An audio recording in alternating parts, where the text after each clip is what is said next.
Hello students, आप सभी के लिए लेकर मैं आ चुका हूँ कक्षा 11वीं विषय हिंदी का पूरा पेपर उत्तर सहित अर्धवार्षिक परीक्षा एमपी बोर्ड। तो आइए हम शुरुआत करते हैं। और सबसे पहले आपको एक बात मैं बता देता हूँ कि हमारा जो ऐप है मेंस एजुकेशन ऐप भी आप डाउनलोड करिए, क्योंकि एप्लीकेशन पर भी आपका जो कोर्स है हमने अपलोड कर रखा है। ठीक है। और एप्लीकेशन की जो लिंक है वो हमने चैनल के ऊपर ही ऊपर दे रखी है, तो वहाँ पर जाकर भी आप क्लिक करके ऐप को डाउनलोड कर सकते हैं। अब बिना देर किए स्टार्ट करते हैं। सही विकल्प चुनकर लिखिए। 6 अंक के आपके सही विकल्प हैं। पहला प्रश्न है, प्रेमचंद का मूल नाम था। तो प्रेमचंद का मूल नाम आपको ऑप्शन में दिया है विजय राव, धनपत राय, शोभित कुमार या अज्ञेय। तो प्रेमचंद का मूल नाम था धनपत राय। तो ऑप्शन नंबर सेकंड आपका करेक्ट होगा। शब्द गुण के प्रकार होते हैं। तो जो शब्द गुण हैं इसके 3 प्रकार होते हैं। एक प्रकार तो है माधुर्य, और एक है ओज, और एक है प्रसाद। माधुर्य, ओज और प्रसाद, ये शब्द गुण के 3 प्रकार हैं। जिंदगी नामा किसकी रचना है? तो प्यारे मित्रों, जिंदगी नामा आपकी रचना हो जाएगी कृष्णा सोपती की। इसके बाद बीजक किसका रचना ग्रंथ है? तो बीजक जो है ये कबीरदास जी का। किसका? तो आपको बताना है कबीरदास का रचना ग्रंथ है, जिसको बीजक के नाम से जाना जाता है। बीजक में इनकी साखी, शबद और रमेनी, साखी, शबद और रमेनी आ जाती है। ये प्रमुख रूप से आपको याद रखना है। इसके बाद में विभत्स रस का स्थायी भाव है। तो विभत्स रस का स्थायी भाव होता है जुगुप्सा या घृणा।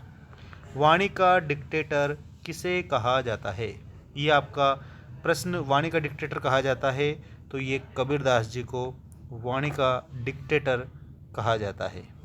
इसके बाद में रिक्त स्थानों की पूर्ति कीजिए वाले क्वेश्चन आपके सामने आ चुके हैं, और आप अभी इसको याद कर लेंगे, हल कर लेंगे पूरे पेपर को। कबीर भक्ति काल की काव्य धारा के कवि हैं। तो कबीरदास जी निर्गुण भक्ति धारा के कवि हैं। मीरा की भाषा, तो मीरा की भाषा राजस्थानी है। परमाल रासों की रचना किसने की? तो इसमें आप जगनिक ने परमाल रासों की रचना की। संचारी भावों की संख्या, तो संचारी भावों की संख्या है 33 संचारी भाव बताए गए हैं। आश्रय की चेष्टाओं को कहा जाता है। तो आश्रय की चेष्टाओं को कहा जाता है अनुभाव। ठीक है।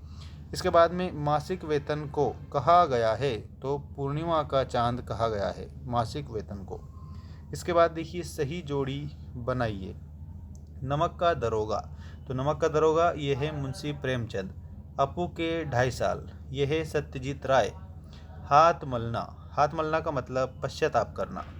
तुम भी आ गए, तो भी विशेष जोर दिया जा रहा है, ये निपात शब्द है। ठीक है। स्वर साम्राज्ञी, तो लता मंगेशकर जी। और घूमर नृत्य, तो घूमर नृत्य राजस्थान, घूमर नृत्य राजस्थान। तो ये आपकी जोड़ी कंप्लीट होती है।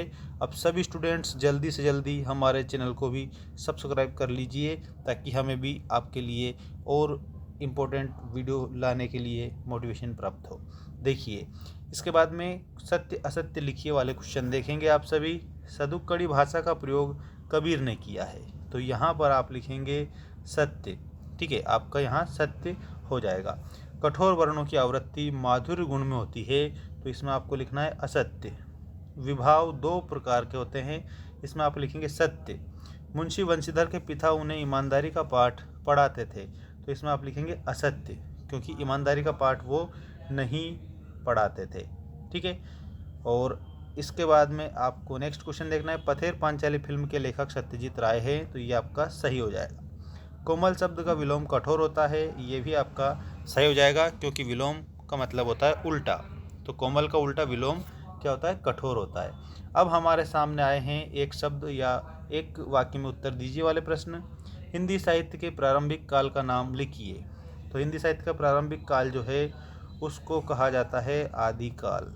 हिंदी साहित्य का प्रारंभिक काल आदिकाल के नाम से जाना जाता है। रीतिकाल की समय अवधि क्या है?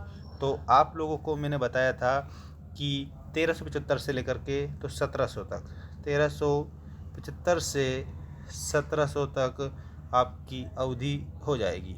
ठीक है, अब आपको मैं बता रहा हूँ नेक्स्ट आपका जो क्वेश्चन है वो, इसमें आप देखिएगा, नान भाइयों का मसीहा किसे कहा गया है? तो नान भाइयों का मसीहा ये 56 तरह की रोटियां भी बनाते थे, जिनका नाम था मियाँ नसीरुद्दीन। क्या नाम था? तो आपको याद रखना है, मियाँ नसीरुद्दीन। नसीरुद्दीन इस प्रकार से लिखेंगे जैसा कि मैंने लिखा है। ठीक है ना। अब देखिए यहाँ पर शैली की दृष्टि से काव्य के कितने भेद होते हैं? तो शैली की दृष्टि से काव्य के 2 भेद होते हैं। एक तो पहला तो है प्रबंध काव्य, और दूसरा है आपका मुक्तक काव्य। प्रबंध काव्य और मुक्तक काव्य, ये शैली की दृष्टि से है। पृथ्वीराज रासो किसकी रचना है? तो ये आप लिखेंगे चंदवरदाई की रचना है पृथ्वीराज रासो। आचार्य रामचंद्र शुक्ल ने हिंदी पद्य साहित्य के इतिहास को कितने कालों में बांटा है? तो यहाँ पर आपको बताना है 4 कालों में बांटा है। ठीक है, 4 कालों में बांटा है, जिसमें आदिकाल आता है सबसे पहले, उसके बाद में भक्ति काल आता है, आदिकाल के बाद भक्ति काल के बाद में रीतिकाल, और रीतिकाल के बाद आधुनिक काल। रीतिकाल की समय अवधि 1700 से 1900 तक है, आपको ये ध्यान रखना है। और आपका जो भक्ति काल है उसकी 1375 से 1700 तक है।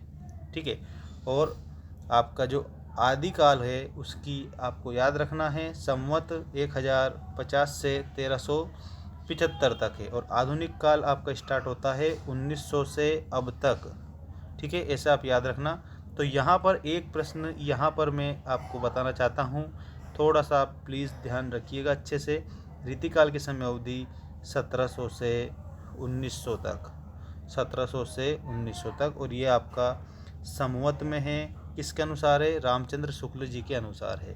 बाकी आपका जो पेपर का ये प्रश्न है, ये प्रश्न आप देखिएगा, यहाँ पर किन्हीं 2 महाकाव्यों के नाम और उनके रचनाकार का नाम लिखिए।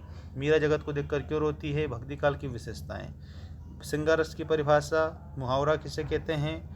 आदि ये जो प्रश्न हैं आप लोगों के, इनको आप सही तरीके से पूरा कंप्लीट करेंगे। और अगर आपको ये पूरा का पूरा PDF चाहिए तो इसका जो PDF है, हमारा ऐप जो है मेंस एजुकेशन, उस एप्लीकेशन पर हमने पूरा PDF अपलोड कर रखा है। तो वहाँ पर आपको पूरा का पूरा PDF मिल जाएगा।